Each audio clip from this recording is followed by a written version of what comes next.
How long have you known EJ was gay? Oh, we've known for a long, long time, that my son EJ was gay. How long have you known EJ was gay? Oh, we've known for a long, long time, that my son EJ was gay. And that was Magic Johnson, in case you didn't already know, who was answering a question. Basically, his son EJ has come out. He's gay. And there you go. This is Rick, and I'm here with Tipsy on Overtime. How you doing, Tipsy? What's going on? That's quite a bombshell. You know what I'm saying? Hey, hello? Something's going on here again. Hello? There you are. Okay, I can hear you. Keep breaking up. Yeah, we had a connection disruption there. I don't know, maybe it was EJ trying to get through. But yeah, so EJ comes out. Apparently he came out. He was on Sunset Boulevard. There's pictures all over the internet now. Out there with his boy toy. He has on a fur coat and a purse. Right. Don't forget the string of pearls, just to be a little understated there. Okay. Yeah. Well, yeah. So he's out, and I mean, anybody that's known Magic Johnson from back in the day can remember the scenes of him on the floor during the finals, lip locking with Isaiah Thomas, and then of course, then I guess it was what year was it? I think that was like 91, 92. Yeah, like 92. Hey. Oh, hey. So, whatever that was. So yeah, it's all messed up, man. I don't know what's going on. I don't know if it's a case of like father like son, or a chip off the old block, or what. But yeah, quite a bombshell to find out that Magic Johnson's got a gay son, and then apparently he's very supportive. He doesn't. He says, in the midst of all this media attention, I would like to say that I'm truly blessed to have parents that love and support me. That's, coming from EJ. Obviously, Cook and I love EJ and support him in every way. We're very proud of him. So there you go. A lot of gay news in sports out here. It's kind of ridiculous now. We've got apparently in the NBA there are 4 players who I guess are in negotiations to come out. And I'm trying to find the guy's name here that is putting all this together. Brendan Amelehu, I can't even pronounce his name. Apparently was cut recently from the Ravens, and is now saying that there are 4 current NFL players who may actually come out together sooner than we think, admitting that they are homosexuals and currently playing in the NFL. And I hope that no one gives Romo too hard a time when he does this. Or Eli. But I guess it's going to be the biggest thing now, Tipsy, is going to be the speculation. Well, which 4 players, right? Yeah, that's the question. There's so many players in the NFL currently. Like for 4, I mean, you could speculate forever. Like I couldn't even begin to think who it would be that would come out and announce they were gay. Yeah, Brendan Ayamadejo. That's who it is. Ayamadejo. I know he's the one that's fighting for the players to come out. He might be one of them. Well, he's been very outspoken for gay rights, gay marriage rights, and things like that. So he, at one point he actually made a statement that he believed that's the reason he was cut. And then he kind of backed off of that later on. I guess he's still trying to, not trying to cut any ties, try to burn any bridges, and wants to still come back, maybe even to play for the Ravens again. So he backed off that statement. But his quote is, "I think it will happen sooner than you think. We're in talks with a handful of players who are considering it. There are up to 4 players being talked to right now, and they're trying to be organized so they can come out on the same day together. It would make a major splash and take the pressure off of one guy. It would be a monumental day if a handful or a few guys came out. So, what do you think? What, do you think the NFL's ready? You think the players are at a point now where they can accept this openly? I mean, we know players have come out afterwards. Most notably for me, it was an ex-Redskin, Jerry. What was his name now? It was a tight end, Jerry Smith, I believe was his name. Tight end for the Redskins came out post-career now. But now we're talking about being in the locker room with people and admitting you're gay. What do you think? How do you think that's going to go over? Yeah, I mean that's a tricky one because I'm like, if you've been going this long and you midway through or towards the end of your career, I mean, just save it until later, because otherwise you're just gonna, if you're a star player, it's gonna be a big deal and it's just gonna disrupt your whole team and your whole season. And especially if you're a playoff team, if you're a lesser known player, if you're a punter or somebody that nobody's really going to care about, you can say it. It'll be a big deal for a couple of days. Right? Pick on the punters, right? It's got to be a kicker, right? It doesn't have to be a punter, but punters aren't necessarily the superstars of the team, right? Nobody's, you know what I'm saying? Nobody's like, oh man, I can't wait to see, Tim Jack. That's hilarious. And the punter for the Panthers hit the field, he's fabulous. Like, there's not going to be none of that. So, people, just lesser known star players, like, if they do it, it'll be a big deal for a little bit, and then it'll kind of go away. But it's going to be something where no matter who does it, it's going to be some kind of distraction. If you're just trying to do it to prove a point, I mean, all it's going to do is scare away other players who are in high school or college that may be gay and may be athletes from wanting to come to the NFL if they're going to see, if they're going to get a whiff of how they're going to be treated and think it might not be worth it to them. So you could lose a lot of really good players because even though the NFL may come out and say, oh, well, we're totally against, gay bashing or whatever, we're not going to tolerate it, they're not going to be in the locker room 24/7. And the stuff that goes on in the locker room 24/7, those athletes aren't going to talk about. Exactly. And here's my problem. Okay. So, I mean, you got both sides. You just get the people that are supportive, yay, gay, whatever. And then you get the other people, that are vehemently opposed to it, whatever. Then you got the middle of the road guys who are like, well, it's like, Jackie Robinson going into the Major League Baseball and the first black player and blah, blah, coming out. It's going to be a good thing, progressive and blah, blah. My thing is this. If you're gay, just be gay. I don't need to know it. You don't have to, if you want to go on a date with your boyfriend out, go on your date with your boyfriend. Don't put on a dress and go out. I mean, I think that's a little weird. That's just me personally. But if that's what floats your boat, then, I don't really have a problem with it. I don't really want to explain that to my son. But, all right, go ahead and do what you got to do. But why does it have to be this big, dramatic, ta-da, I'm gay? Who cares? If you want to be equal and not be treated differently, that don't make it a point to tell everybody how different you are. You know what I mean? When Jackie Robinson went into baseball, you couldn't help but notice he was black. He was different. I mean, okay, I get it.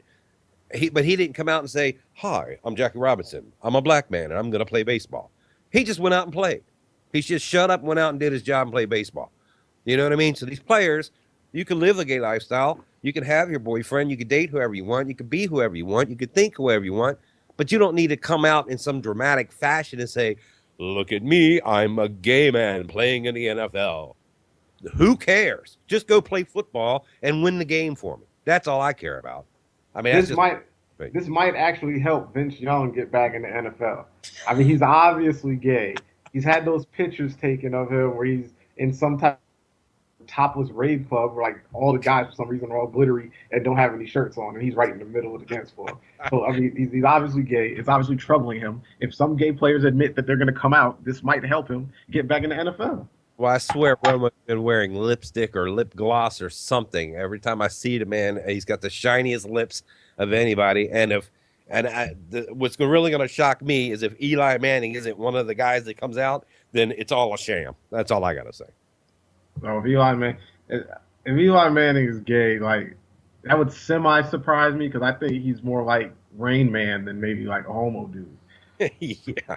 He looks stupid, but he's got some type of smarts. Like he's like a combination of like Forrest Gump and and Forrest Gump and Rain Man. Like he's a mixture, but athletic. It's What I think is weird is he kind of looks like Magic Johnson's gay lover, doesn't he? weird. He kind of looks like Magic Johnson's gay lover. You've seen the picture. I mean, they both got the same forehead. You know what I mean? The same. It's like this big bulbous flat screen you could show a movie on type forehead. Okay, I must cut in. Stop hating on my boy. I just watched the video on your website. Don't do it. I just watched the video, yo. Like his son is really gay. Like it's not even like a little bit. Like he's really gay. Like there's no way you couldn't have known. Why has it got to be a flamer, or why do they have to accentuate all of the nuances? Why can't they just be gay and just talk normal and act normal? I mean, thank you. That's what I've always said. And you develop a list, and everything you say has got to be like this and by this. Why is that? I don't. And no everything ends in an S. It's like highs. Right. What is it? How are you doing? Everything ends with an S. Like, why do you have to go that far? You can be a guy. If you want to be gay, fine, and be normal. Like, you don't always have like, oh, I told everybody I'm gay now. Here comes the skirt. Like, I don't know. I don't get it. Like, no disrespect to any gay people out there, whatever like that. Like, we're not bashing. I'm not doing anything like that. But there's just some things about it that I just don't get. Like, why are there two different types of like? There's a gay dude that you see every day and you don't know he's gay, and then there's a gay dude that you know he's gay because he's wearing women's clothes to work. Like, why does it have to be a contrast? Why can't it just be the need? One thing? It's the need to be out there. The need for to look at me, look at me, look at me. It's that whole thing. Everybody, look at me. I'm special because I'm gay. I'm special because I'm gay. You're not special. You're just gay. You know what I mean? It doesn't mean you're extraordinary. You're extra brave or extra whatever. You're just gay. That's your own personal thing. I don't need it shoved in my face. You know what I'm saying? But it is what it is, and I don't get it. It's a little frustrating, but whatever. And like I said, it's not. And like to your point, I could care less. It's not gay bashing. It's just just keep it to yourself and keep going. I don't have to make a point to tell everybody that I'm heterosexual and let them know what I like. I just live the lifestyle of a heterosexual man. I just choose not to go down on a man. You know what I'm saying? I feel you. I feel what you're saying, though. We're going to take a quick commercial break, and when we come back, we'll have more to discuss on this topic and other news and sports on the Overtime Radio Show. Hey. Oh, hey. Hey, Jeffrey Peter Griffin has a mustache. No way. Oh, no. What's going on? This is Fuego Beats from Fuego Beats Radio, and I want to tell everyone to check out the greatest sci-fi radio station out, Super 564 on Blog Talk Radio. They have the best topics, including sci-fi films, comic books, video games, and they even have a featured artist segment for musicians weekly. So if you have an obsession with sci-fi films, music, or video games like me, then this is the station for you. Make sure you check them out on blogtalkradio.com/Super564. That's blogtalkradio.com/SUPAFI64. All right? And remember, stay connected.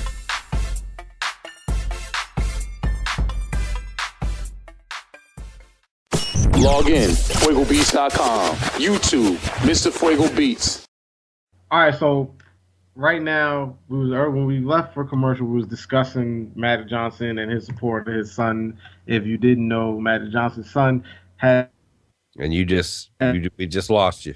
Has come out to be a gay male, was recently videotaped by TMZ cameras out on the town in LA. This isn't gonna work. Yeah, we just lost you again, man. You keep going in and out. It's got to be his connection or something on his end. There's something going on here. There's some type of signal disruption. It's got to be with him because it happens when I talk and it happens when you talk. And it happens when he talks. What do you want to do? You want to try it again? All right, let's see. Let's try it again. We just gotta have to keep going. I mean, there's nothing else we can do. We got to keep going. And if it's screwed up, we'll have to figure it out, I guess. I don't know. All right, so Jason, I know you heard about Matt Johnson's son and all that. What's your take on that, and the take where he's saying that this should encourage and inspire other professional athletes, NBA, whatever, to come out I and just read admit an that article today. they're a gay male in professional sports? Yeah, we hear you. Yeah. You cut out halfway through your description there. So he was talking about the Magic Johnson's son. Not only that, but you got Brendan Ayambedo Badadu, whatever the hell his name is, saying that there are 4 players in the NFL that are considering coming out together. Right, that's the article I was reading today. Right, to kind of make it easier for each other and whatever. So, what's your take on the whole coming out thing? Our biggest thing was it doesn't need to be a flamboyant thing. Just live your lifestyle, shut the hell up, and play ball. That was our thing. What do you think about it? Yeah, I don't have much to say about it. I mean, I agree with what y'all said. I mean, I'm tired of hearing about all the gay stuff. So I mean, the dude wants to be gay, more power to him. Just don't just like I said, like y'all said, do your job and don't bring it up, man, and don't make it such a big issue. And hopefully it won't be an issue after whoever wants to come out, whoever the 4 players are. Let them come out, speak their piece, and then move on to the next thing. Yeah, and I think you bring up a good point because, it's the biggest contention in the gayosphere is that everybody makes this big, huge deal about them being gay and they want to be treated equal and they want to, and they're the ones that are making the big deal about it. Exactly. I wouldn't say one thing about you being gay if you were gay and just shut up and did your job. But if you have to get in my face and say, hey, I'm gay, then what do you want me to do? Do a dance, get on a chair and whatever. I mean, what do you want? I mean, okay. Are you playing football? Are you scoring points? Are you making tackles? Are you hitting people? Are you catching the ball? That's all I care about. Are you making buckets? I mean, that's a great point you brought up there. Just shut up and play the game. Yeah, I mean, it's like what you said too. Is the longer they keep it private and stuff, they're making a big deal out of it. I think a lot of them are scared to come out and say it because they're afraid they'll either be booted off the team or their teammates won't look at them the same or they'll treat them different. But I mean, if they're worried about that, then I mean, you gotta make a choice: either play ball and just keep it quiet till you retire, or come out and say. I mean, I hate all the speculation stuff. Either come out and say you are and be done with it, or just don't just keep on doing what you're doing. Well, that's a point because Brian Ayamodejo actually said in a statement after he was released by Baltimore that he thought that may have had what may have had a part of him being booted off the team was that he was so outspoken in his belief for gay marriage and equality and what have you. He later recanted. Baltimore let him go? Yeah, they let him go, and I guess he recanted that a little bit later, saying that wasn't really what he meant. That he didn't think that they released him for that reason. I guess he's still trying to come back and play with him, but yeah, they released him.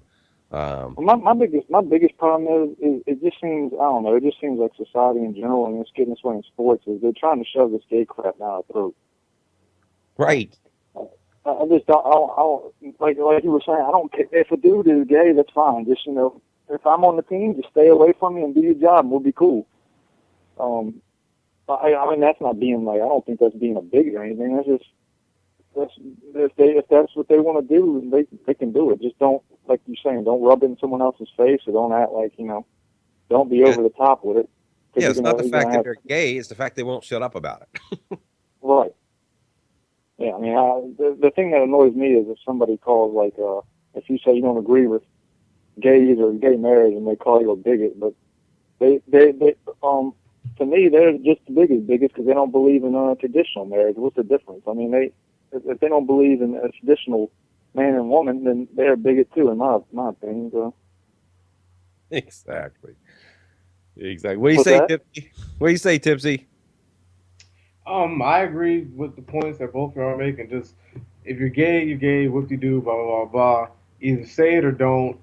As long as it doesn't affect you playing for whatever my favorite team may be, then I don't really care. But don't be extra and disrupt the locker rooms and do all this other stuff just because you're trying to, make a lifestyle point about wanting to be gay and being accepted. People, I think what gay people don't get is that it's not like straight people don't accept you. It's the point that when you're gay and you admit you're gay, you finally admit you're gay, then you want to throw it in everybody's face to remind them that you're gay. But we don't care. Just be gay and do your job like everybody else. That's all we ask. That goes if you want to be in the military, if you want to be a police officer, you want to be anything, just do your job.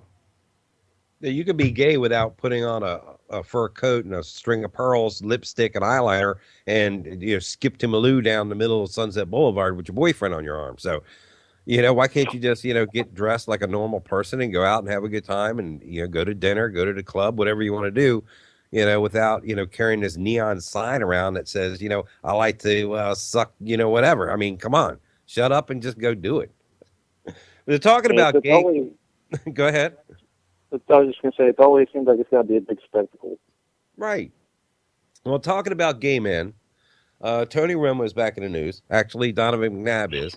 Donovan McNabb tweeted in reference to Tony Romo's 6-year, $100 million contract extension, $119 million exactly. And here was the quote from his tweet. Tony Romo, 6-year, $55 million extension. Wow, really? With one playoff win? You got to be kidding me. Now, first of all, the $55 million he was talking about was the guaranteed money. The actual contract's $119.5 million over 7 years. But, so he was, outspoken. I guess Donovan's not getting any, attention. He's not relevant anymore. So he's got to, just, I guess, go trolling. So there he is. But I would like to point out that that one playoff win that Romo has on his resume was against Donovan McNabb. So I don't really know where he's coming from, but what do you think? What do you think about that, Jason? Donovan McNabb, not a big fan of Romo. Actually, I think his sentiments of a lot of people. They're shocked at their contract. I don't blame Tony Romo. I mean, get your money, man. To me, there's too much attention put on Tony Romo. It's Jerry Jones. He's the dummy. Right. I've always thought, like, as long as Jerry Jones is there, Dallas will never go anywhere. I think he tries to micromanage everything. He wants to be a coach. I don't know why he just didn't come out the booth and try to coach, but yeah, that's ridiculous for Tony Romo to get that much money. But if Jerry Jones is dumb enough to pay him, then, I mean, Romo's not dumb enough to turn it down. But I know what McNabb's saying. I mean, it looks a little suspect on his part to be coming out and saying something like that. I mean, what does he care? But my whole thing is with Jerry Jones. I think he's a horrible owner. I think he's got an ego the size of Texas, and he just, Dallas will never be relevant, man, until they make some changes starting with him. Yeah, Tipsy. Who's it? Jen Floyd Engel of Fox Sports said that in reference to Tony Romo's contract extension, said this most resembles 1:30 a.m. at the bar. Last call is long gone. The lights are about to come on, and your friends have already left. You gotta sign him. There's no one left in there. This is how Buffalo ends up signing like Kevin Cobb after he already failed in both Philly and Phoenix, and it's why Jerry Jones recommitted to Romo. There's no one out there, kind of like what we talked about last week. Basically, I mean, there's no who are they gonna get? I mean, I guess they probably could have did something and try to get Carson Palmer on the cheap since he was being shot around. But really, there's no other quarterbacks. I think about there's 32 teams, and you probably only name about 7 or 8 quarterbacks that are actually any good. And no matter if you take away playoff wins, Super Bowl rings, over the past few years, I mean, Tony Romo's stats stack up with some of those quarterbacks that are in that top tier, bottom top tier of quarterbacks in the NFL. And if there's nobody else out there, and that's what they're getting, you got to give it to them. Well, the Bengals just acquired quarterback John Skelton off waivers to back up Andy Dalton. That might have been a nice fit, huh? No. I didn't even know who John Skelton was until I saw him on ESPN the other day. The Redskins got Rex Grossman back, and hey, they signed Pat White, who hasn't played football in about 2 years. So, hey, Rex Grossman got the Bears to the Super Bowl. Yeah, that's true. Hey, I was a Grossman fan. Believe me, as long as he suits up in burgundy and gold, if he sees the field, I'm in. So I still think he may be second tier, but he's always been. See, you're talking crap again. Your dogs can smell it. See, They backing me up, yo. They backing me up. that's hilarious.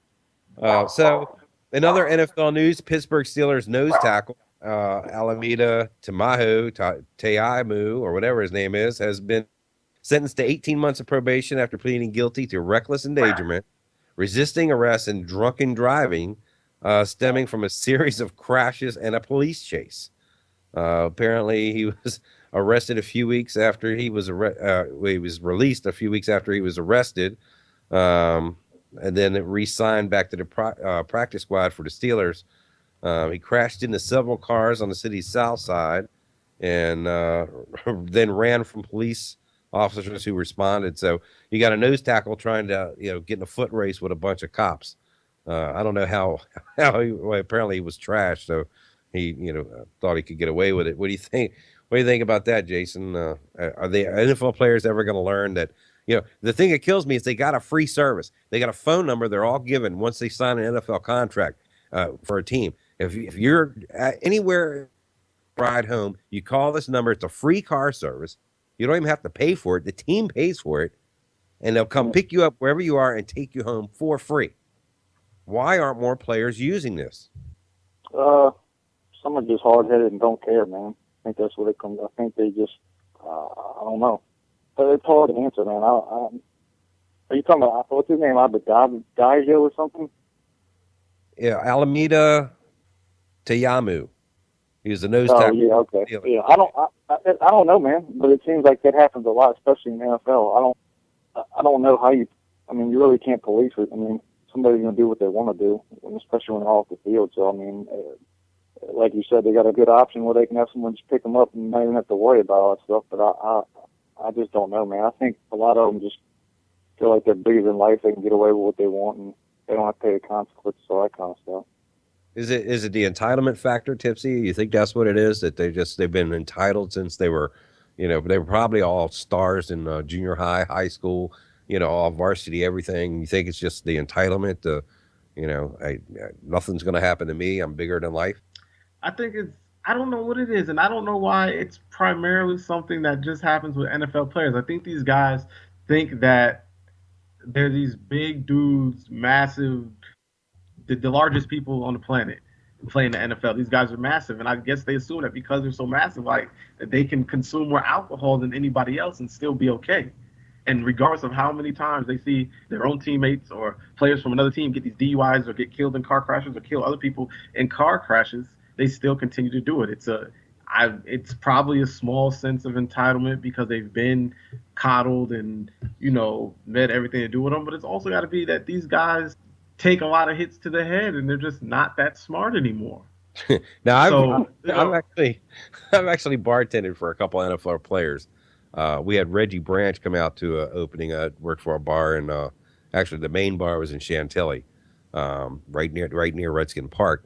And so they had a lot of Redskins that would frequent. Matter of fact, this is back in the glory days when Jacoby and Grimm would come in, a couple offensive linemen for the Redskins would come in and have wing eating contests, see who could eat the most hot wings. The numbers were like into the hundreds of wings they could consume in a single sitting. And, the draft beers were in the 30s and 35 apiece. So it was the heyday. But we had Reggie Branch actually came into the Waldorf store where I was at Waldorf, Maryland, and sat down, and he did a shot called the Afterburner, which is basically 151 rum that's lit on fire. And your goal there is to, and this is done primarily with Air Force servicemen would do it. Your goal is to drink it and let it remain on fire. After about 4 of those, he was pretty much walking sideways. And I'll tell you what, you could just see that he didn't feel like he had been affected by it, even though he clearly was. He felt like he was completely invincible. Now, he was a massive dude. I mean, he had, 30-inch guns. I mean, it was ridiculous, but you could kind of see the mentality that, he felt like he was still in complete control and could, do whatever. Of course, he had, somebody talked a little sense into him and actually gave him a ride home. But I mean, you could kind of see where, they get pumped up, man. They just get filled with that, I don't know, that bravado or whatever it is, and they just feel like they could just conquer anything. Nothing, June Reese said, nobody bothers me, whatever. But I don't know. It's ridiculous when they get their head filled up with, you're a god, you're this, you're that, you're so great and whatever, and then I don't know, the great equalizer, man, it takes them down, and they just get a little stupid. Maybe, like you said, too many hits to the head, and that's it. I don't know. I just ashamed though, Because there's got to be some type of medical thing that can prove the combination of excessive drinking with head trauma. Like it's going to affect the brain differently. If you take a lot of hits to the head and then you drink alcohol, it's going to affect you differently than if you're just a regular person that just likes to drink. Like it's not going to be the same. Exactly.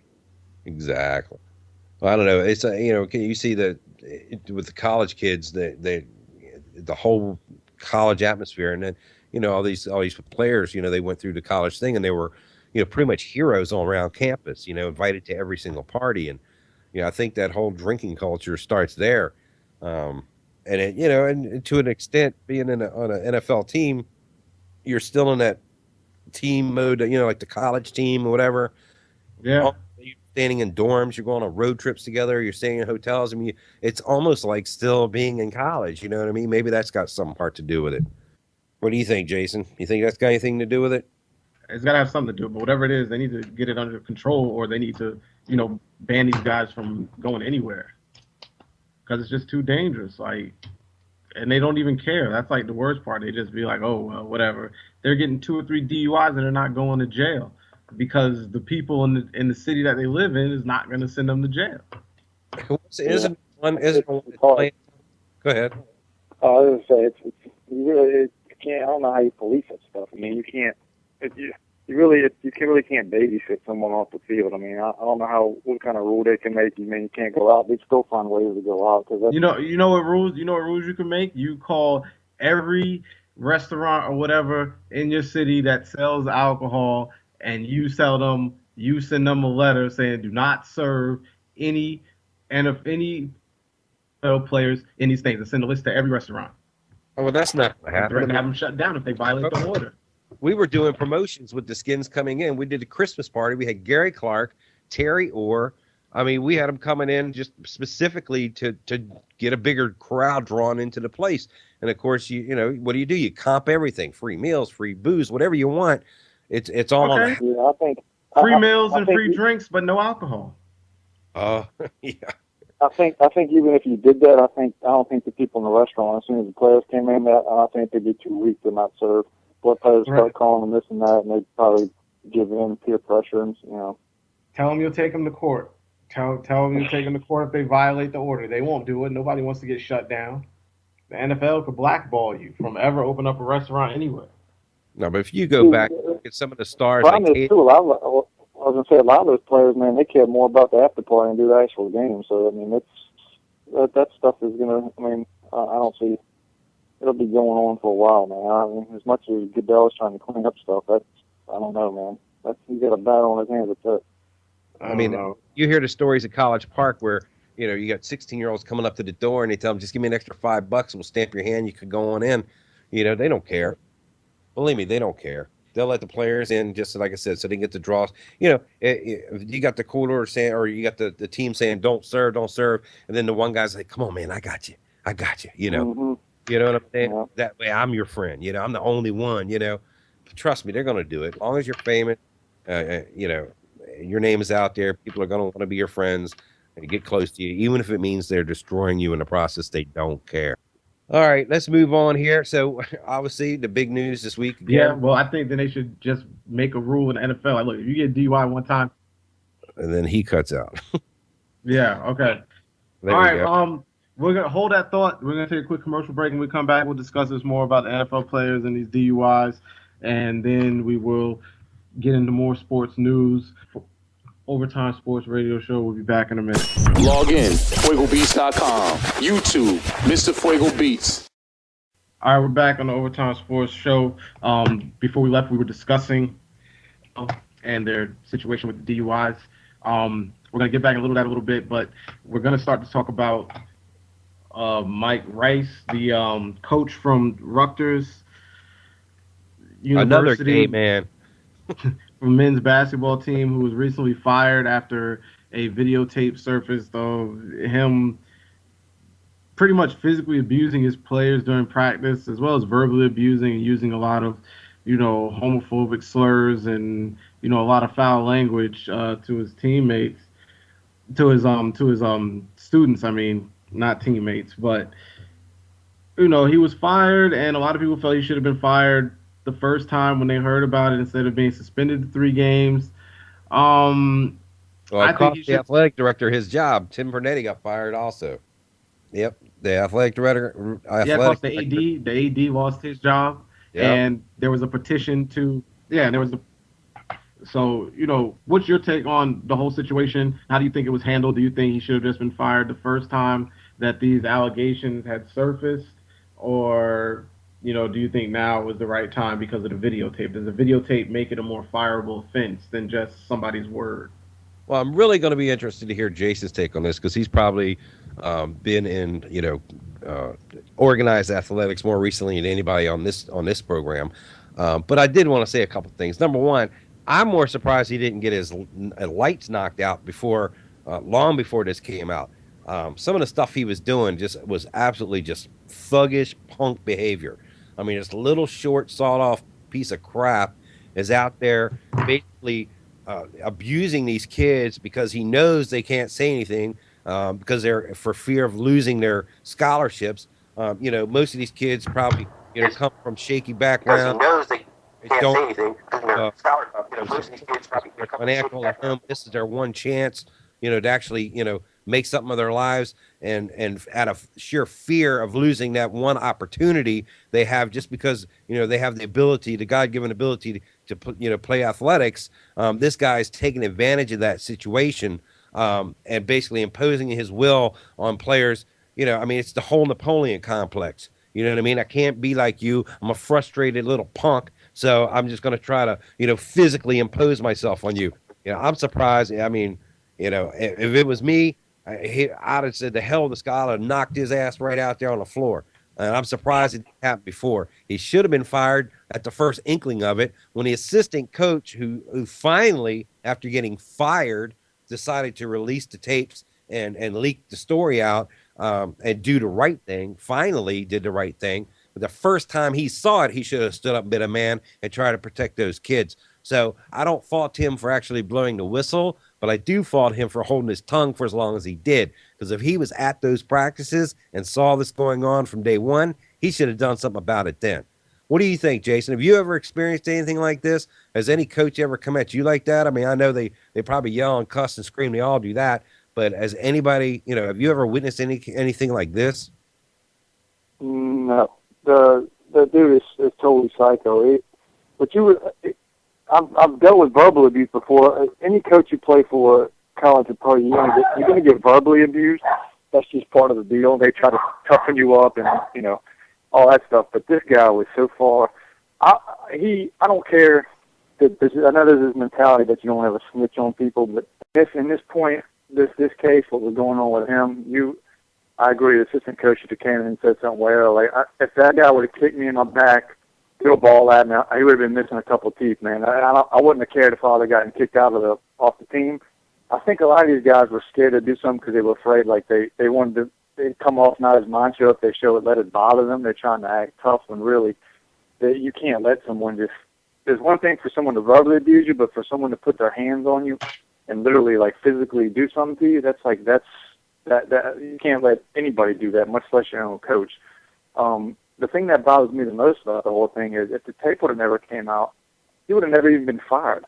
I think the only reason the guy got fired is because of public pressure from everybody realizing what happened. What Tipsy was talking about with if the tape wouldn't have come out, do you think he would have just took someone's word for it? It had already happened, and the coach had seen enough evidence, but he only suspended him.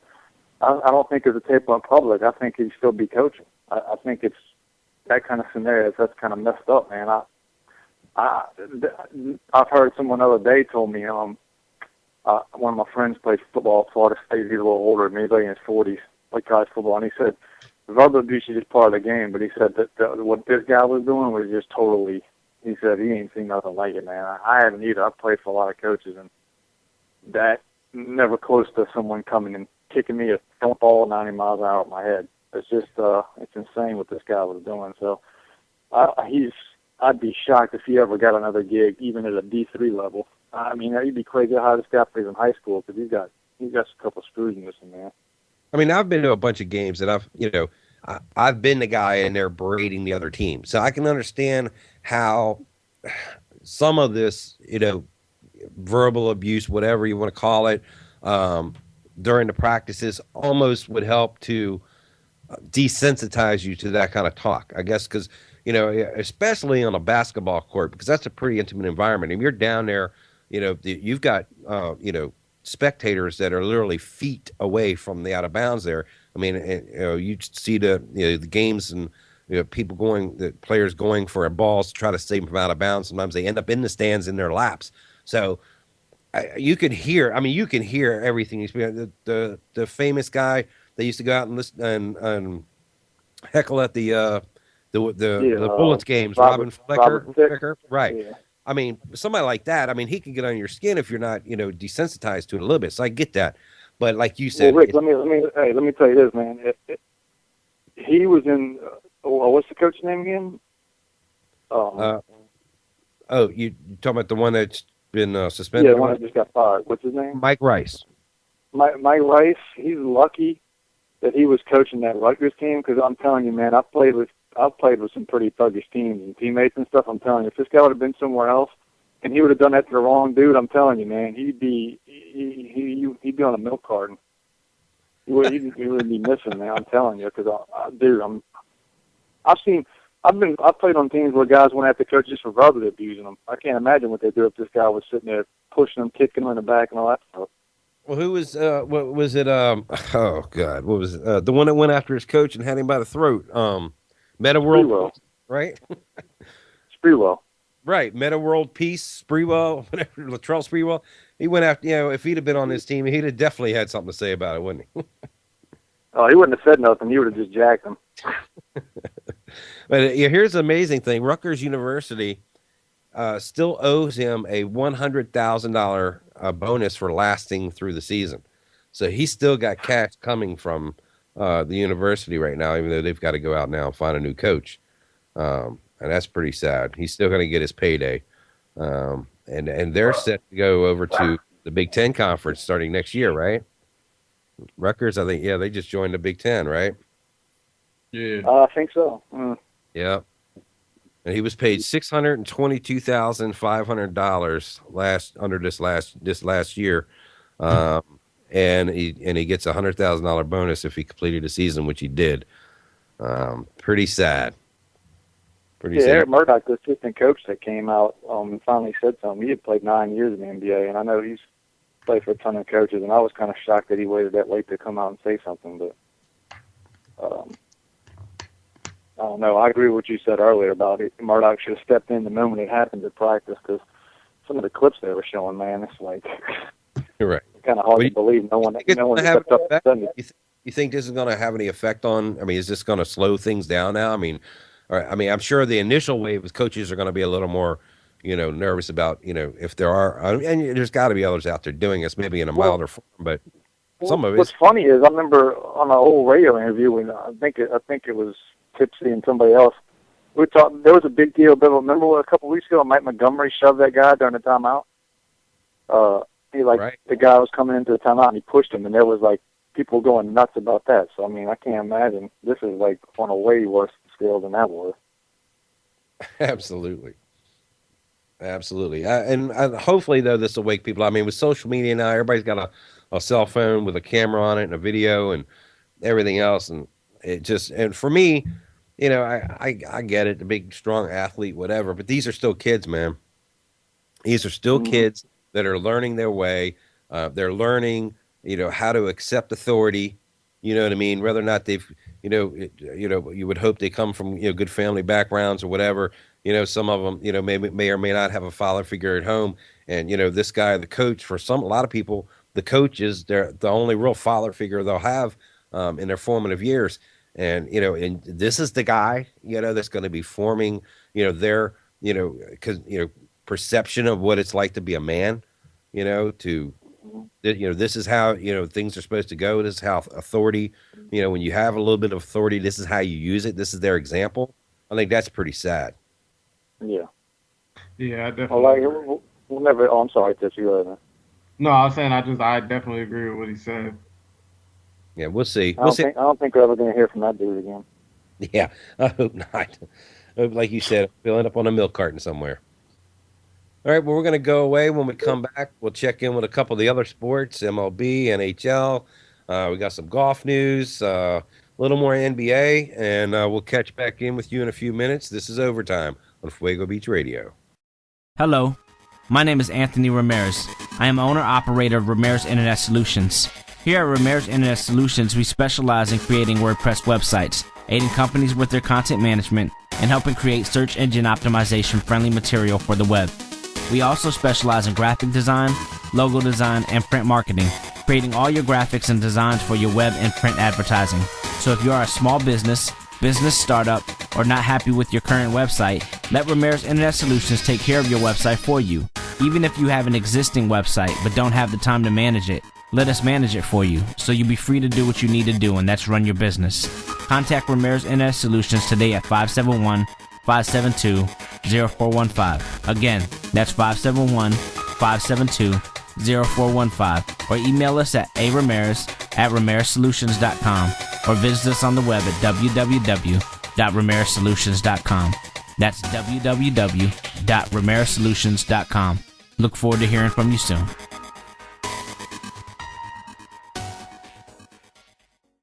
Log in, FuegoBeats.com, YouTube, Mr. Fuego Beats. All right, welcome back to Overtime Sports Radio on FuegoBeats.com. We're going to discuss probably the most disgusting thing I've ever seen on TV. Kevin Ware for Louisville basically broke his leg on live television, compound, so that means the bone was sticking out from the skin. The look on the players on the sidelines was absolutely horrific. Now all I saw was the highlights. You guys, I'm sure, probably watched it live, didn't you? Yeah. What'd you see, Jason? Well, the first thing I didn't see it till they showed the replay, because when he came down, all I saw was they went to inbound the ball, and I saw the Louisville bench just go absolutely nuts, and I didn't know what they were doing. Didn't know why they were covering their heads or their faces until you look over and then you see something kind of stick out of the leg. But then when they showed the replay and you saw it, it was the nastiest thing. I never saw Joe Theismann break his leg when Lawrence Taylor sacked him, but I heard that was on par with that, if not worse. So it was hard to stomach, man. It's one of the worst, probably the worst thing I've seen in my lifetime as far as a sports injury. Now, I did see the Theismann thing live, but, you know, he's wearing the NFL gear. So right. He's got, the full pads and the socks and whatever. This kid, his leg's just out there. Tipsy, that's just, did you see it live or did you see the replays or? Hey, it was terrible, Joe. I mean, the sound that it made when it cracked was just ridiculous. Ugh. Like, it sounded like somebody just, slammed a rock on the floor. And it was, the loudest thing that you could ever hear when he landed. And I don't even know how I would have threw up. It was just way too gross for the bone to come through the skin like that. Was just horrific, ugh. Well, I give the kid credit, though, because, I mean, there must have been some kind of shock that he went into or whatever, because, he's telling the team, I'm going to be fine, just go win. I'm going to be fine, just go win, as he's being carted off the field there. I just can't. I've twisted my ankle and screamed bloody murder. I just can't imagine a bone that size just breaking and coming through the skin, man. I just can't imagine the kind of pain he was in. Yeah. It was one of those freak things. You see all he did was try to block a shot, and he just came down, and his leg just buckled, and his ankle went one way, and the bone came shooting out of around his knee or shin, man. It was, you could after that happened, the whole rest of the half and even the game didn't have the same intensity, man. It was the Louisville players did, but the fans, I think it took a lot out of the fans too. Well, I mean, kudos to them for winning the game. I mean, for them to even just continue after seeing something like that. I mean, I don't know. I would have been holding my knee the whole time. I would have been afraid to even go out there and walk around on a court after seeing something like that. So you got to give them a lot of credit for going out there and actually, finishing the job at hand, Oh, yeah. Well, one of the analysts said something that's true. He said that kind of thing happens to a team. Either two things happen. They either get, pumped up, motivated to go win for them, or it shocks them so bad they just don't respond. And Louisville obviously threw it in the over gear and ran away with it. But the injury showed how close the team was too, because everybody was crying. And I played on teams where somebody could have done that and they wouldn't have batted too batting an eye, man. I played with some pretty puggish dudes, man. Louisville, they looked like they had a good team chemistry and everything with everybody, But I liked how they brought out the jersey after they'd won the game, brought their jersey out. Yeah, that was a great touch. Great. Well, we'll see what happens, see how far this does. The motivation does take them through the rest of the tournament. Hopefully it will, like you said, it'll inspire them to do great things. And I'm sure it'll make him feel a lot better, after all said and done, to be able to, say that he's, was part of a championship team, even after suffering that kind of injury. Now he's only a junior, right? So he's got sophomore. Oh, he's sophomore, right? He's sophomore, so he can, hopefully he'll be able to come back. So with sports medicine nowadays, hopefully that will happen. He'll be able to come back. Yeah, because he can hoop, man. He's a good player. He's one of the better guards. So, I mean, they said it's usually like a year-long recovery. Nice, excellent. Well, when we come back, we'll get into more sports, and you're listening to Overtime on Fuego Beats Radio. Log in, FuegoBeats.com, YouTube, Mr. Fuego Beats. All right, thank you for coming back. This is Overtime Sports Radio on Fuego Beats. I'm back here. I'm with Tipsy. How's it going, Tipsy? What's going on, Rick? I also got my man Jason on the line. Jason? What's up, man? All right, so go through a couple of the what I like to call the Caucasian Sports Network here. You got the NHL. The Capitals have come back, roared back into first place. They're now a third overall seed if the playoffs started tomorrow. Of course, there's still about a dozen games to go or so. So we'll see how that goes. They were pretty much all but out of it about 2 weeks ago. MLB, the Nats started off as the only unbeaten team, 3-0. Of course, now they're getting their clocks clean in Cincinnati. So we'll see how that pairs out. Although had a great start first game, 2 bombs by Bryce Harper, and of course we had great pitching from Strasburg. This will be his first full season after Tommy John surgery. Cut his season short last year. And the Masters is only 2 weeks away. Tiger hasn't won since 2005. Ben Watson, you remember, won last year with that miracle shot around the big tree coming up the hill there at 18. So 2 more weeks. Augusta should be nice. But I did want to talk about something. I want to get back into the NBA here. There's a couple stories here, and I definitely want to get your guys' take on this, and this should be very interesting.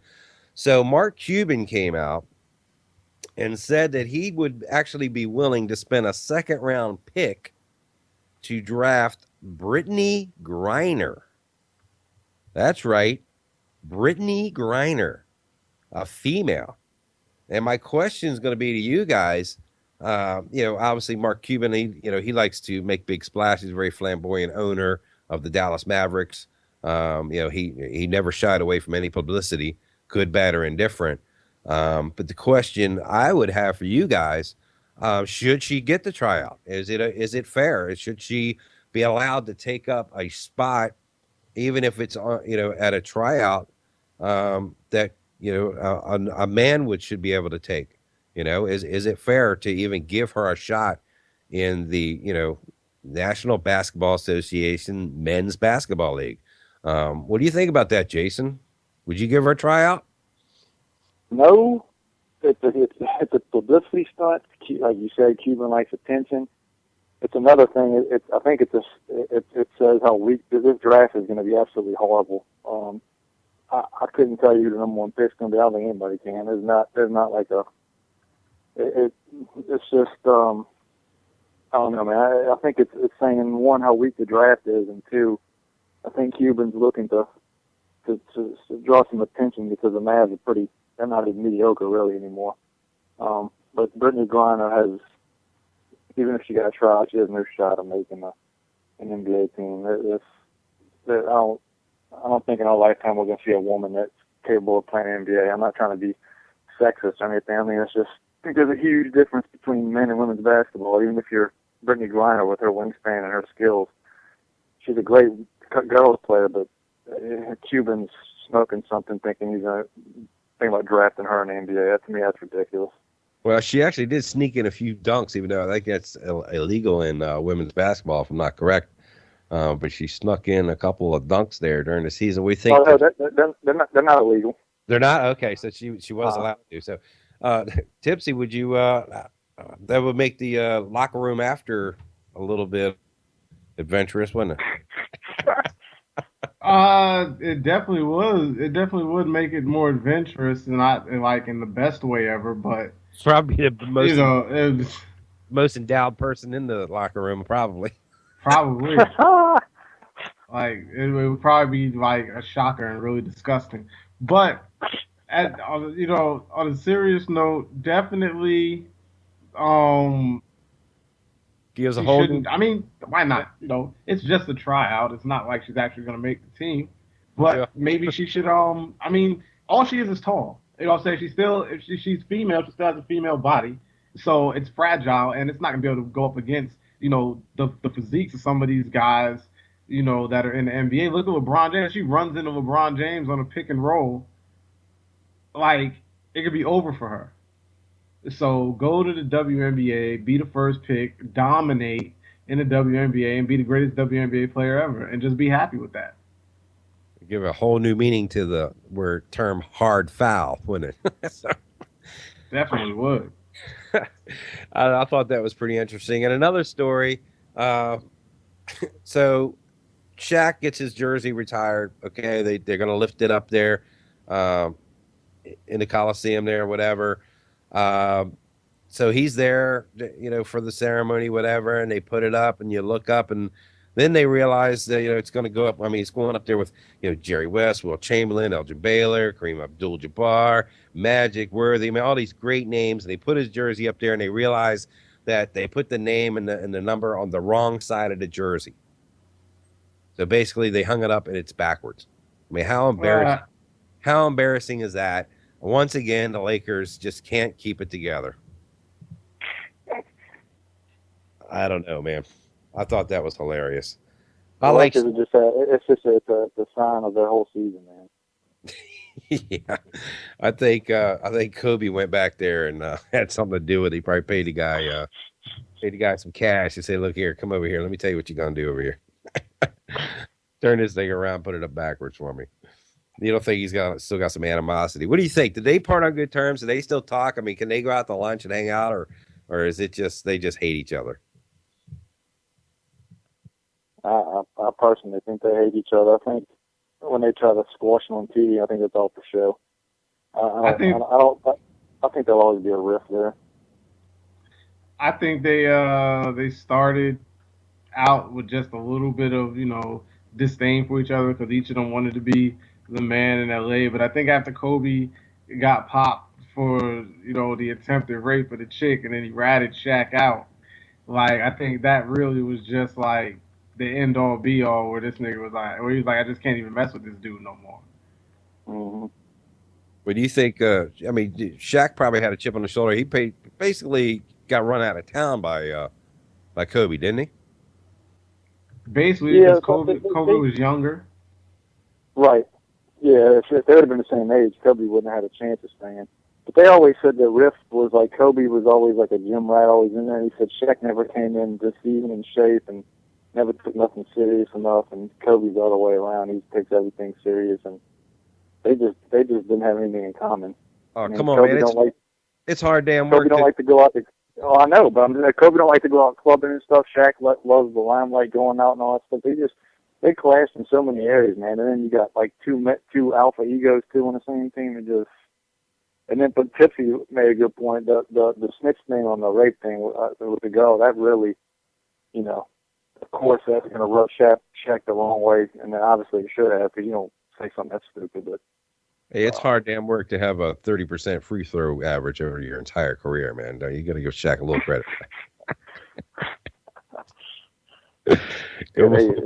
Trust me, their kids won't be playing together anytime soon. Even I couldn't miss that much. I'm 5'8", white, and have no skills. I can luck box my way into 40% from the line. Come on. That's hilarious. All right, well, that's our show today. Thanks for joining us on Overtime. Tune again next week. We'll come back at you with more sports action. My name is Rick. You can catch me on Just Man Talk at www.justmantalk.com or on Twitter at JustManTalk. Sitting in here with Tipsy. Tipsy, where can we find you at, buddy? Hey, you can find me on Facebook under Tipsy McStagger. You can find me on Twitter at King5950, as well as at King5950 on Instagram. Make sure you check me out. I got a lot of updates on news, entertainment, sports, whatever's going on in the world during the week. Just check for me. I'm there. All right, Jason. What website can we catch you on now? I know you wanted to talk about one. It's just PeteMavericks.com. It's just got a bunch of memorabilia and jerseys and shoes and basketball stuff like that. Awesome. We definitely want to check that out. Well, thanks again, guys, for being on the show. We'll tee it up again next week. Again, this is Overtime.